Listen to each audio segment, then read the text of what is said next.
turn to Section 1. Section 1. You will hear a conversation between a customer service representative and a customer who demands a full refund. First, you have some time to look at questions 1 to 4.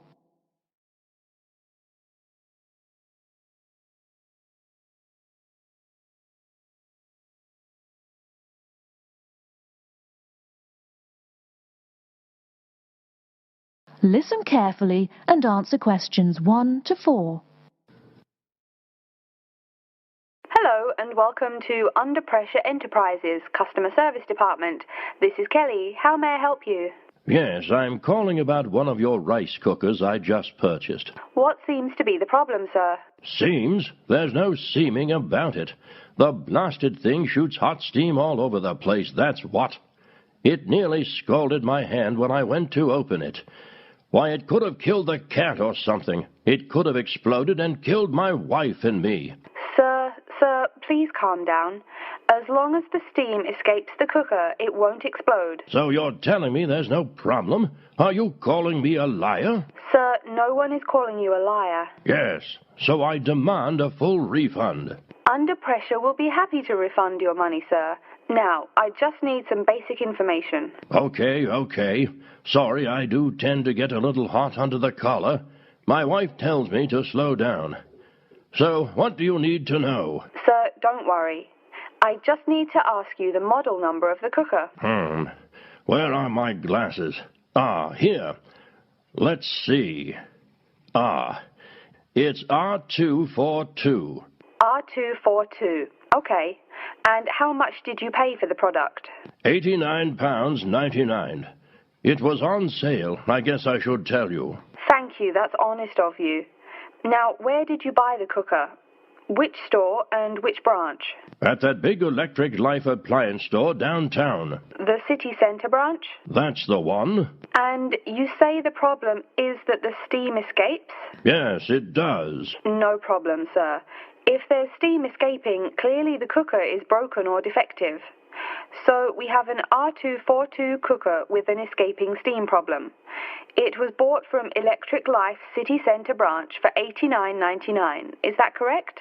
Yes, that is correct. Oh, I nearly forgot. When did you buy the cooker? Just as soon as my wife got the crazy idea she'll live longer if she stops eating good English food, roast beef and mash. No, all she says she wants is rice and vegetables and sauces you'd not soak your feet in. Before you hear the rest of the conversation, you have some time to look at questions 5 to 10.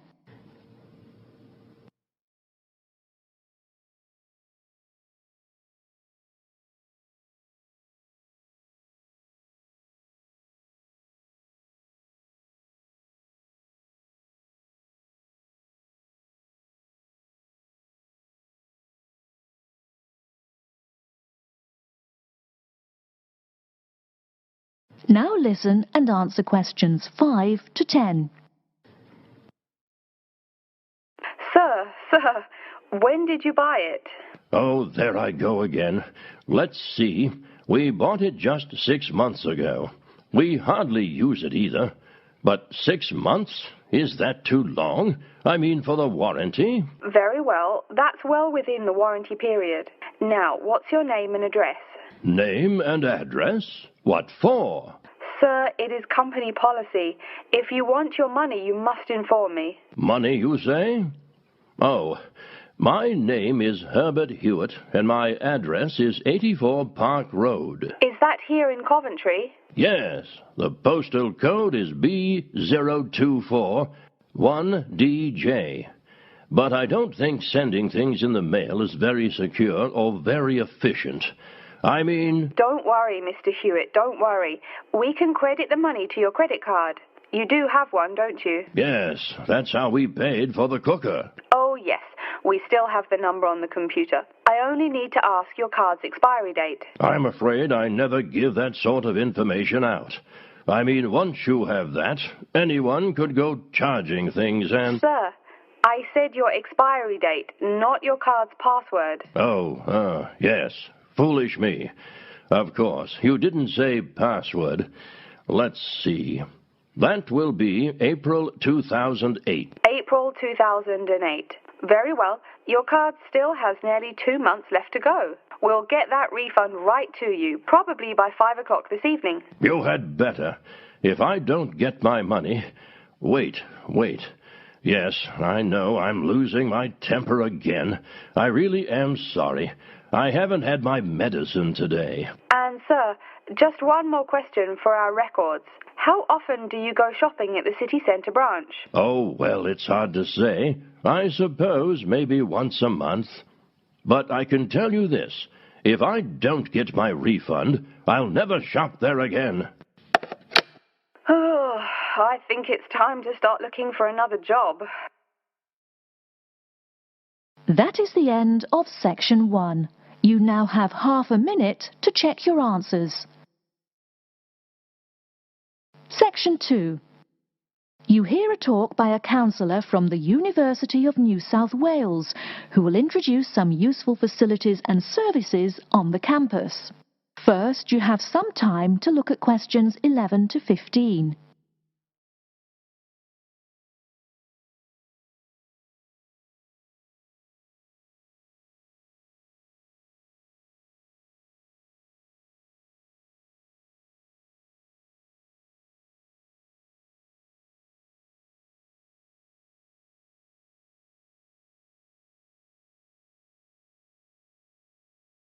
Now, listen carefully and answer questions 11 to 15. Hello everyone, and welcome to the University of New South Wales. The first thing I'd like to do at today's orientation session is get you all oriented. That means tell you the location of some useful facilities and services. So, first of all, take out the maps we gave you all as you came in the door. The map is the big yellow sheet of paper. As you can see on the map, north is at the top, south at the bottom, etc. Which way is north? Well, look through that window on my left, your right. See the rising sun? That would have to be east. So north must be directly behind me. Now, we're at the campus main gate. The recreational facilities are on my right hand, and its opposite is the student centre. No questions? Good. Pretty easy, right? Okay, did everyone eat breakfast at the student food service this morning? Was the food good? Yes, I am joking. I've eaten there too. So, after a meal like that, you must be eager to go to a doctor, right? Well, I have good news for you. The Student Health Centre is located about half a kilometre straight north of here. Look on your maps. You see the street on the east side of this building? Ned Kelly Avenue? Just follow that about 500 metres and the health centre will be on your left at the 3rd cross street. Now, I know you all just got here, so you must be wondering how to tell your folks you've arrived safely, how much you miss the dog, and how you already need more money. If you don't have an iPhone, you probably are wondering where to find a computer. Well, I have good news. If you go straight out of its door and walk down the garden street, you'll see the internet unit on your left side, just next to the gym. The hours are posted on the door and the computers are free, but you must bring your student ID card with you. Like I tell everyone, if you need help with anything, you can probably find right here in the student centre. Do you see the 4 buildings there between the student centre and the library? Those are the dormitories. The men's dorms are the 2 on the south, the women's the 2 on the north. Okay, I'm sorry to have to tell you, but the university has been doing a lot of repairs and remodelling and it's not all done yet. So there may be some small problems with your dorm rooms. Maybe the window doesn't open. Maybe an air conditioner is missing or does not work. If there are any problems, you can go to the complaint office, which is right beside the teaching building between the Parker Street and the Crammer Street. Just tell them your problem, and they should have it fixed by the time you graduate in 4 years. I'm joking, but please be patient. There are a lot of little things they need to take care of. Tired of the school food? No? Give it a week. Or maybe you just need a place to get coffee in the wee hours of the night during one of those marathon study sessions. Either way, you definitely have to check out the little cafe just past the women's dormitories. They've got free Wi-Fi, so a lot of students saddle up with coffee and a bagel for hours on end to get work done. Before you hear the rest of the talk, you have some time to look at questions 16 to 20.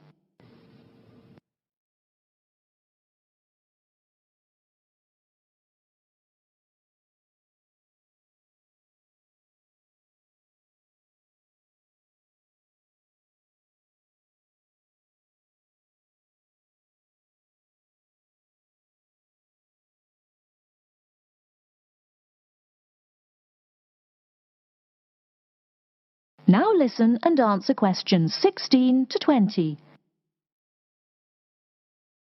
As for the dorm rooms, I have some bad news and some good news.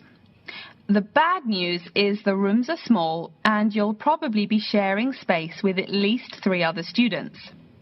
The good news is that each room has its own bathroom. What's good about sharing a bathroom with 3 strangers? Good question. Okay, call it bad news and worse news. Hey, maybe try this for good news. Each dorm has a kitchen. If you want to make snacks or meals, you can do it there.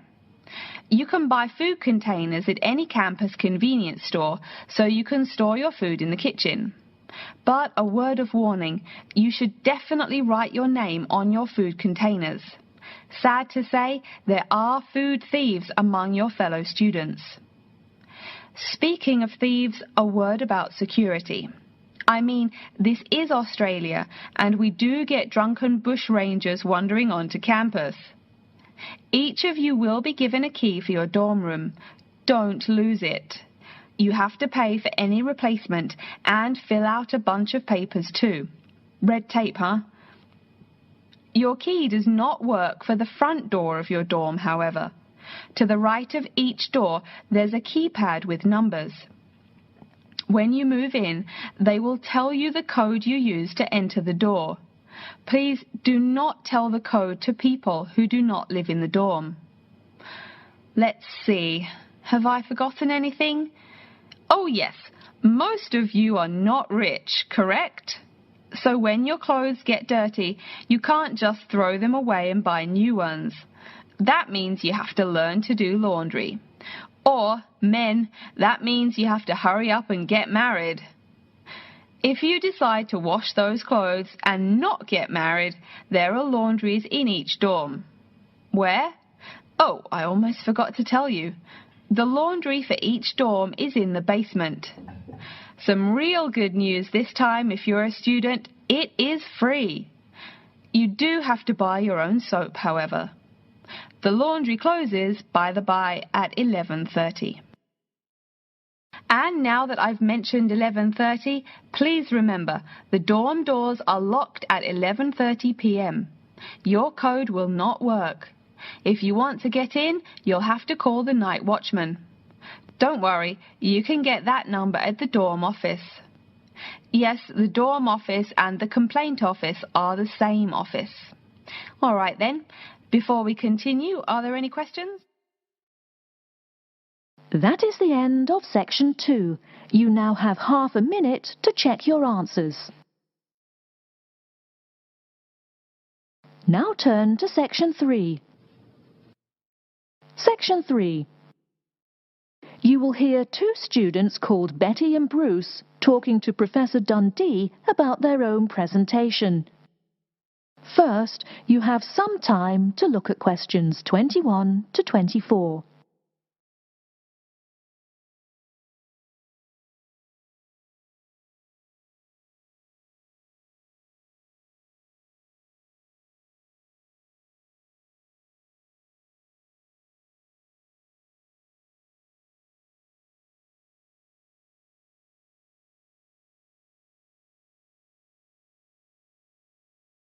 Now, listen carefully and answer questions 21 to 24. Come in. Professor Dundee, we're ready to make our presentation. Oh, yes. I did say 1 o'clock, didn't I? Please, sit down. So, who goes first? Bruce? Or you, Betty? I guess I could. Bruce is always a little shy. Not after he's had a lager for lunch, eh, Bruce? Ha ha! No, Betty really should go first. Okay, well, I'm reporting on the effects of different marketing strategies on the cheese and oil markets. Different strategies obviously affect the sales volume differently. I looked at the sales in 2 countries, New Zealand and Colombia. And what did you find? Pray tell.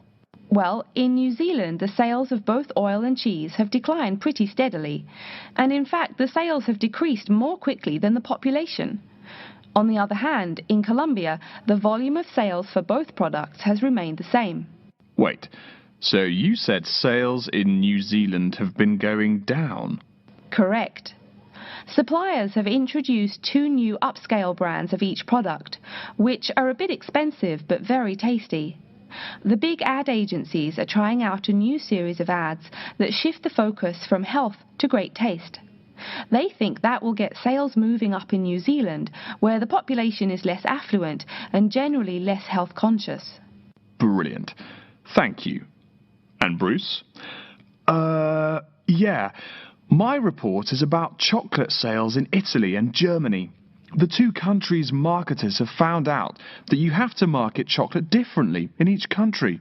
For example, in Italy, Kostig, the most expensive brand, pays shop owners to put the candy just about knee-high for an adult.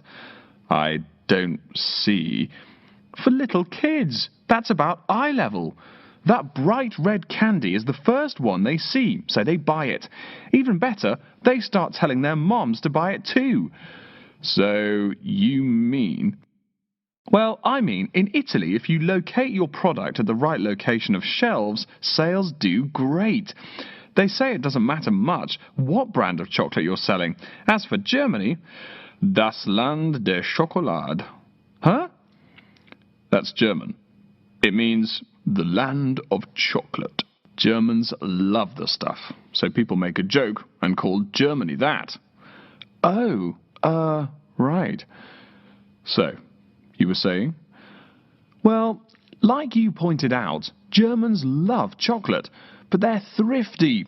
For a long time, the biggest selling brand was Schmutzig, mostly because it was the second cheapest, but didn't taste too bad. Before you hear the rest of the talk, you have some time to look at questions 25 to 30.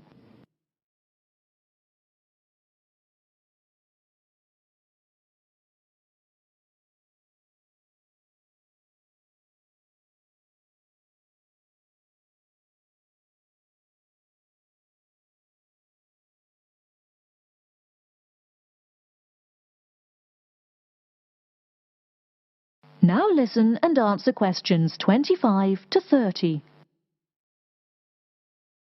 Again, brilliant. A pretty good job, both of you. Tell me, what do you plan to investigate next week? I'm especially interested in the effects of colour on sales of products, so I'll be looking at ads for cosmetics and cleaning products in the local market. You know, like the distinct orange colour of Mr. Muscle, lavatory cleaning products. And you, Bruce? I'm focusing on the effects of different containers on sales of cookies, so I'm going to look into packaging for cookies and how the materials they use will affect the image, and in turn, sales. You know, most containers are paper, but some expensive cookies come in metal boxes. The shiny metal boxes catch people's attention, and the image remains in the memory longer. Well, it sounds like you two are all set. But as always in this course, I urge you both to pay much more attention to the advertisement extensions. That's often the key. All right? Any questions for me before you go? No, I think I'm all set. Thanks. Me too. Thanks, Professor Dundee. See you later. That is the end of section 3. You now have half a minute to check your answers. Section 4. You will hear an introduction of the exhibition named 2 Centuries of the Bike. First, you have some time to look at questions 31 to 40.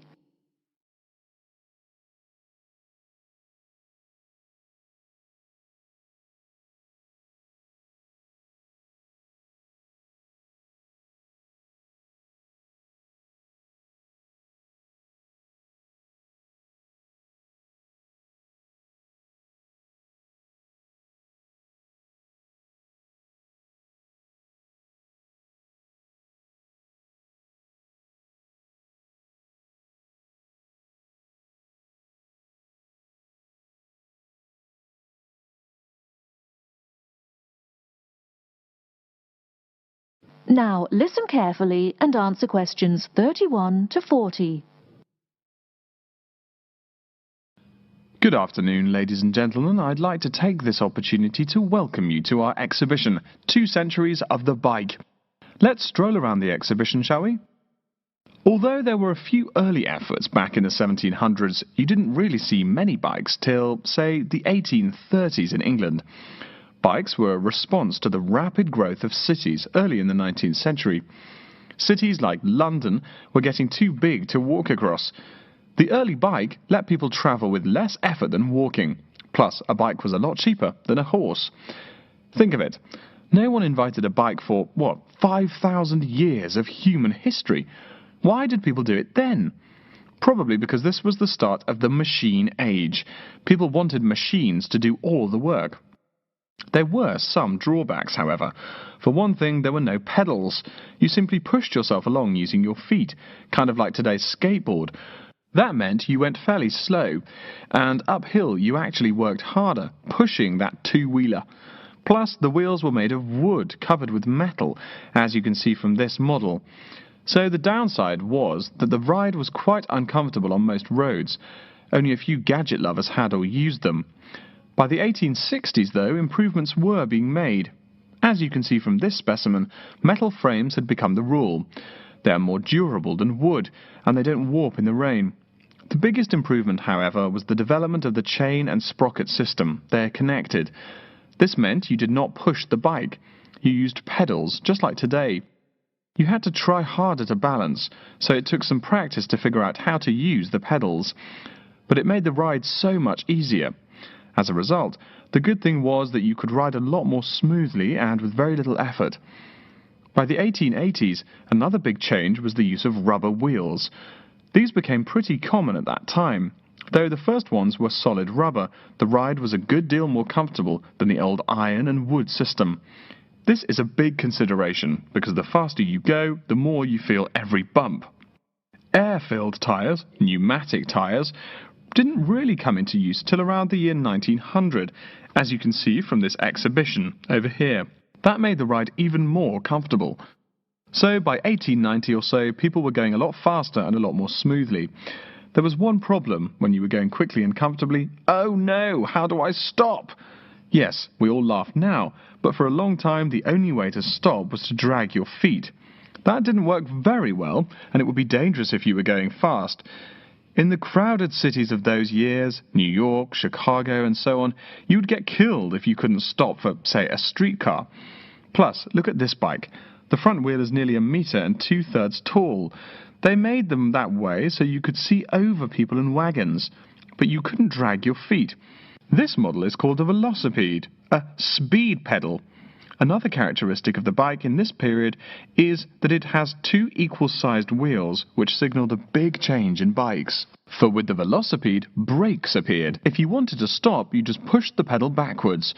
Doing that stopped the back wheel of the bike. This technique worked a lot better than dragging your feet or jumping off the high seat there. This meant that bikes became a great deal safer. It would have been safer if people wore helmets, but the first bicycle helmet wasn't invented until years later, and even then, it was little more than a leather ball cap. It really wasn't until the 1970s that the bike helmet was modified to provide some real protection. Before continuing on to look at developments since the 1890s, let's say a word more about safety. Everyone knows if you're going downhill, you can get going dangerously fast. To go more than 100 kilometers an hour isn't all that difficult, but even on level ground, it's easy to go too quickly.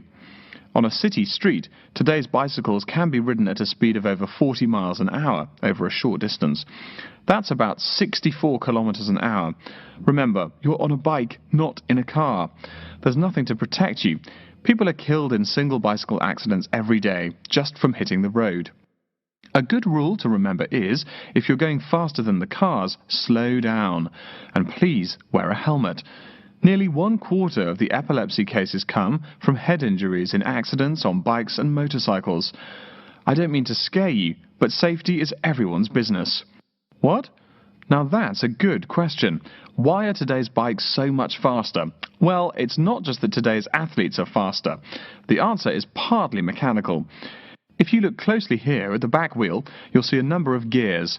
Changing gears is what makes those fast speeds possible. You can shift gears depending on the terrain and how hard you wish to pedal. So you can put it on a higher gear for downhill and a lower gear for uphill travel to make it easier to climb that slope.